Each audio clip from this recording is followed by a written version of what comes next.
A Road to Self-Knowledge by Rudolf Steiner. Narrated by Matthew Schmitz. Introductory Remarks. It is the endeavor of this treatise to convey spiritual scientific knowledge concerning the being of man. The method of representation is arranged in such a way that the reader may grow into what is depicted, so that, in the course of reading, it becomes for him a kind of self-conference. If this soliloquy takes on such a form that thereby hitherto concealed forces, which can be awakened into every soul, reveal themselves, then the reading leads to a real inner work of the soul, and the latter can see itself gradually urged on to that soul journeying, which truly advances towards the beholding of the spiritual world. What has to be imparted, therefore, has been given in the form of 8 meditations, which can be actually practiced. If this is done, they can be adapted for imparting to the soul, through its own inner deepening, that about which they speak. It has been my aim, on the one hand, to give something to those readers who have already made themselves conversant with the literature dealing with the domain of the supersensible, as it is here understood. Thus, through the style of the description, through the communication directly connecting with the soul's experience, perhaps those who have knowledge of supersensible life will here find something that may appear of importance to them. On the other hand, many a one can find that just through this method of representation, profit may be gained by those who yet stand far distant from the achievements of spiritual science. Although this work is intended as an amplification of my other writings in the domain of spiritual science, it should nevertheless be possible to read it independently.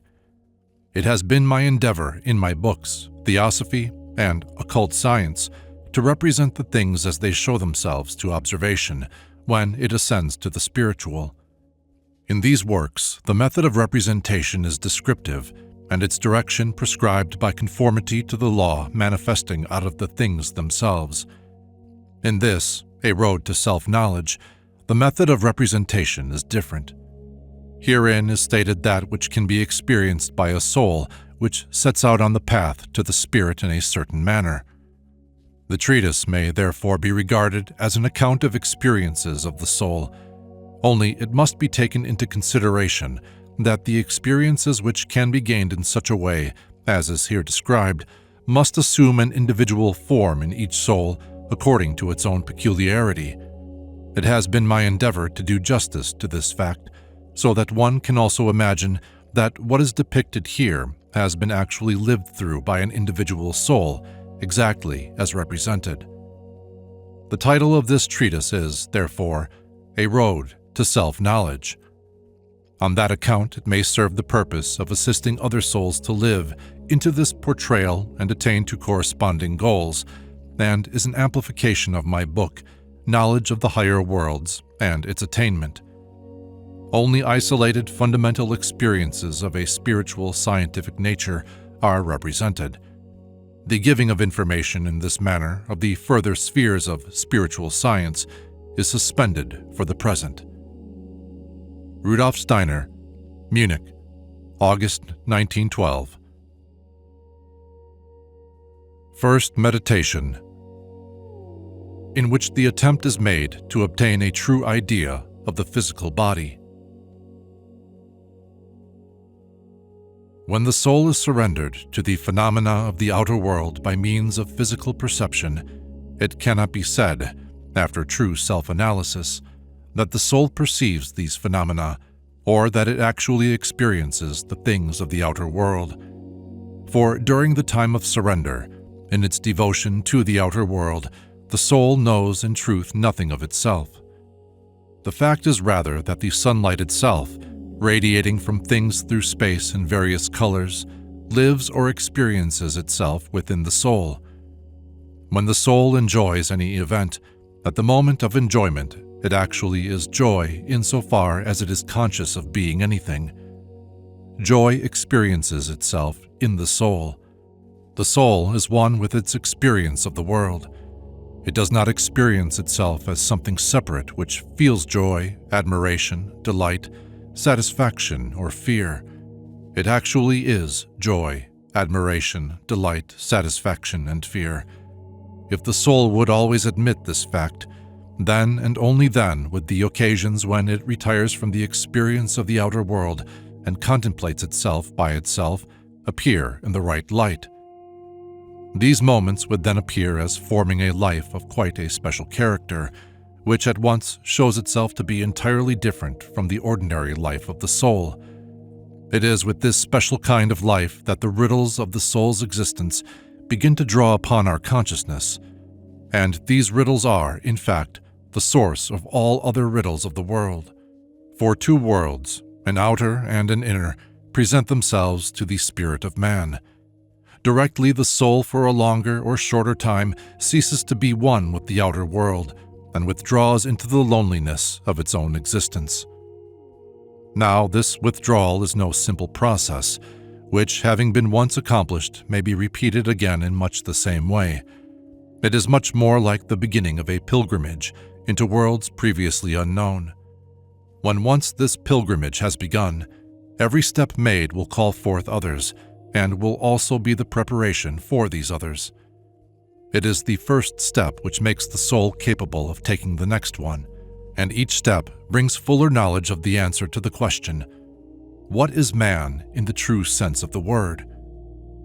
Worlds open up which are hidden from the ordinary conception of life, and yet only in those worlds can the facts be found which will reveal the truth about this very conception. And even if no answer proves all-embracing and final, the answers obtained through the soul's inner pilgrimage go beyond everything which the outer senses and the intellect bound up with them can ever give. For this, something more is necessary to man, and he will find that this is so when he really and earnestly analyzes his own nature. At the outset of such a pilgrimage through the realms of our own soul, hard logic and common sense are necessary. They form a safe starting point for pushing on into the supersensible realms, which the soul, after all, is yearning to reach. Many a soul would prefer not to trouble about such a starting point, but rather penetrate directly into the supersensible realms, though every healthy soul, even if it has at first avoided such common-sense considerations as disagreeable, will always submit to them later. For however much knowledge of these supersensible worlds one may have obtained from another starting point, one can only gain a firm footing there through some such methods of reasoning as follow here. In the life of the soul, moments may come in which it says to itself, you must be able to withdraw from everything that an outer world can give you, if you do not wish to be forced into confessing that you are but self-contradictory nonsense. But this would make life impossible, because it is clear that what you perceive around you exists independently of you. It existed without you and will continue to exist without you. Why then do colors perceive themselves in you, whilst your perception may be of no consequence to them? Why do the forces and materials of the outer world build up your body? Careful thought will show that this body only acquires life as the outward manifestation of you. It is a part of the outer world transformed into you, and moreover, you realize that it is necessary to you. Because, to begin with, you could have no inner experiences without your senses, which the body alone can put at your disposal. You would remain empty without your body, such as you are at the beginning. It gives you, through the senses, inner fullness and substance, and then all those reflections may follow which are essential to any human existence if it does not wish to get into unbearable contradiction with itself at certain moments, which come to every human being. This body, as it exists at the present moment, is the expression of the soul's experience. Its processes are such as to allow the soul to live through it and to gain experience of itself in it. A time will come, however, when this will not be so. The life in the body will someday be subject to laws quite different from those which it obeys today whilst living for you and for the sake of your soul's experience. It will become subject to those laws according to which the material and forces in nature are acting, laws which have nothing more to do with you and your life. The body to which you owe the experience of your soul will be absorbed in the general world process and exist there in a form which has nothing more in common with anything that you experience within yourself. Such a reflection may call forth in the inner experience all the horror of the thought of death, but without the admixture of the merely personal feelings which are ordinarily connected with this thought. When such personal feelings prevail, it is not easy to establish the calm, deliberate state of mind necessary for obtaining knowledge. It is natural that man should want to know about death and about a life of the soul independent of the dissolution of the body. But the relation existing between man himself and these questions is, perhaps more than anything else in the world, apt to confuse his objective judgment and to make him accept as genuine answers only those which are inspired by his own desires or wishes. For it is impossible to obtain true knowledge of anything in these spiritual realms without being able, with complete unconcern, to accept a no quite as willingly as a yes. And we need only look conscientiously into ourselves to become distinctly aware of the fact that we do not accept the knowledge of an extinction of the life of the soul together with the death of the body with the same equanimity as the opposite knowledge which teaches the continued existence of the soul beyond death. No doubt there are people who quite honestly believe in the annihilation of the soul and the extinction of the life of the body, and who arrange their lives accordingly. But even these are not unbiased with regard to such a belief. It is true that they do not allow the fear of annihilation and the wish for continued existence to get the better of the reasons which are distinctly in favor of such annihilation. So far, the conception of these people is more logical than that of others who unconsciously construct or accept arguments in favor of a continued existence, because there is an ardent desire in the secret depths of their souls for such continued existence. And yet, the view of those who deny immortality is no less biased, only in a different way. There are amongst them some who build up a certain idea of what life and existence are. This idea forces them to think of certain conditions, without which life is impossible. Their view of existence leads them to the conclusion that the conditions of the soul's life can no longer be present when the body falls away.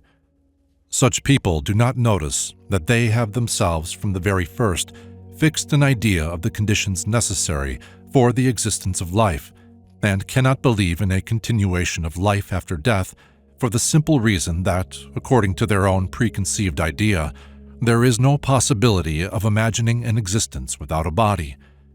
Even if they are not biased by their own wishes, they are biased by their own ideas from which they cannot emancipate themselves. Much confusion still prevails in such matters, and only a few examples need be put forward of what exists in this direction. For instance, the thought that the body, through whose processes the soul manifests its life, will eventually be given over to the outer world and follow laws which have no relation to inner life. This thought puts the experience of death before the soul in such a way that no wish, no personal consideration need necessarily enter the mind. And by a thought such as this, we are led to a simple, impersonal question of knowledge. Then also, the thought will soon dawn upon the mind that the idea of death is not important in itself, but rather because it may throw light upon life. And we shall have to come to the conclusion that it is possible to understand the riddle of life through the nature of death. The fact that the soul desires its own continued existence should, under all circumstances, make us suspicious with regard to any opinion which the soul forms about its own immortality. For why should the facts of the world pay any heed to the feelings of the soul? It is a possible thought that the soul, like a flame produced from fuel, merely flashes forth from the substance of the body and is then again extinguished. Indeed, the necessity of forming some opinion about its own nature might perhaps lead the soul to this very thought, with the result that it would feel itself to be devoid of meaning. But nevertheless, this thought might be the actual truth of the matter, even although it made the soul feel itself to be meaningless. When the soul turns its eyes to the body, it ought only to take into consideration that which the body may reveal to it. It then seems as if in nature, such laws were active as drive matter and forces into a continual process of change, and as if these laws controlled the body, and after a while, drew it into that general process of mutual change. You may put this idea in any way you like. It may be scientifically admissible, but with regard to true reality, it proves itself to be quite impossible. You may find it to be the only idea which seems scientifically clear and sensible, and that all the rest are only subjective beliefs. You may imagine that it is so, but you cannot adhere to this idea with a really unbiased mind. And that is the point.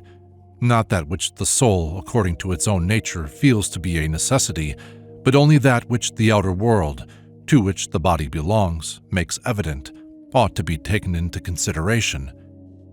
After death, this outer world absorbs the matter and forces of the body, which then follow laws that are quite different to that which takes place in the body during life.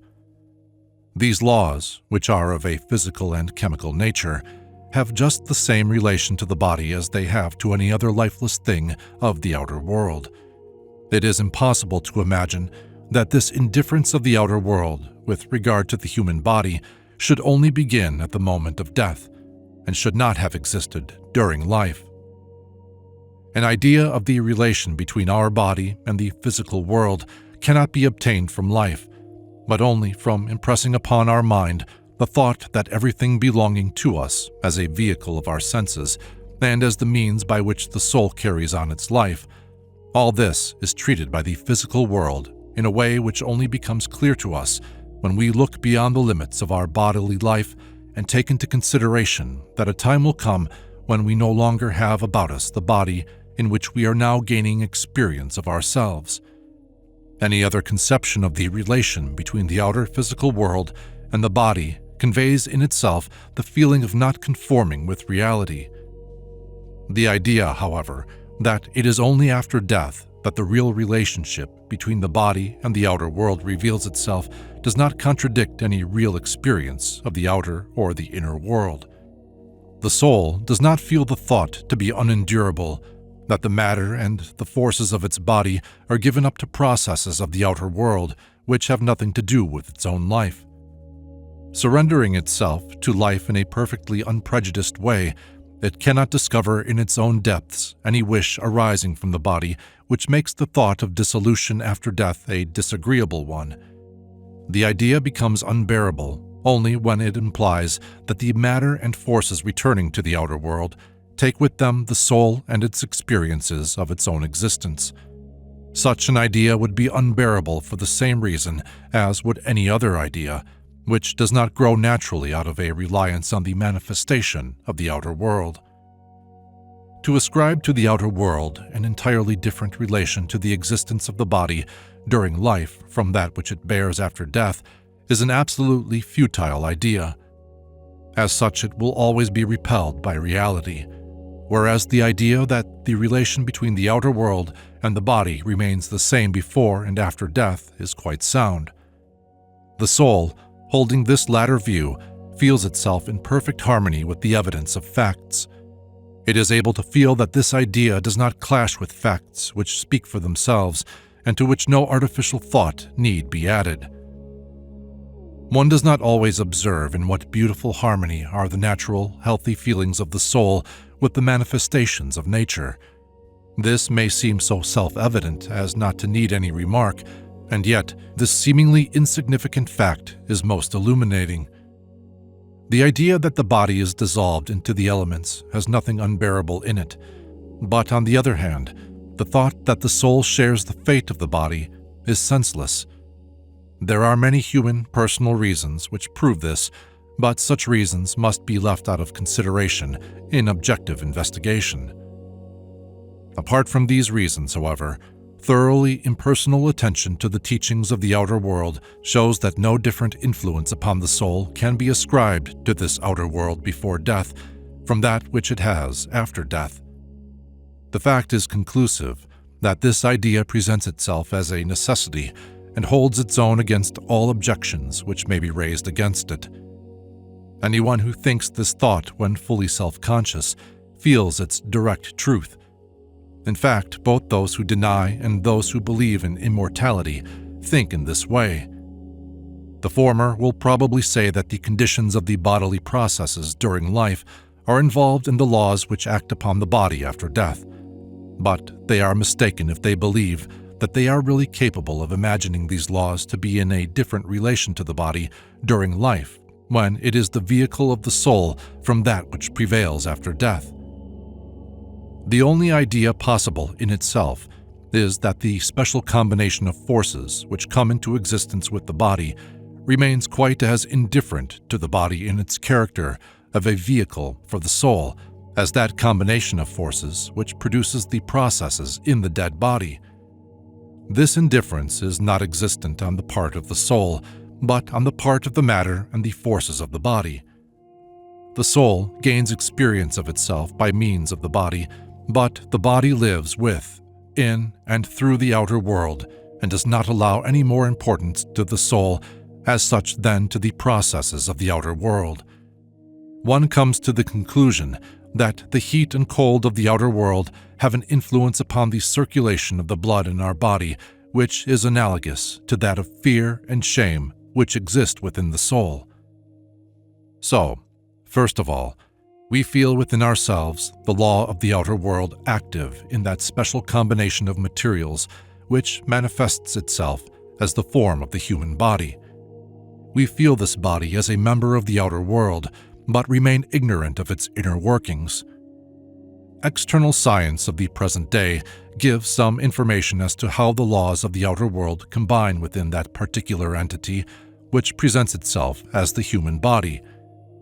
We may hope that this information will grow more complete in the future, but such increasing information can make no difference whatever to the way in which the soul has to think of its relation to the body.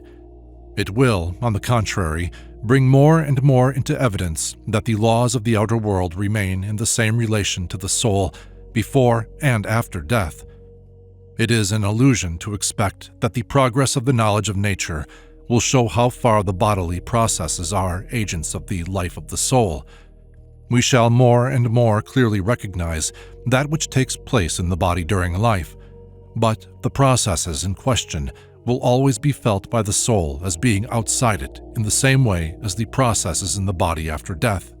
The body must therefore appear within the outer world as a combination of forces and substances which exists by itself and is explainable by itself as a member of this outer world.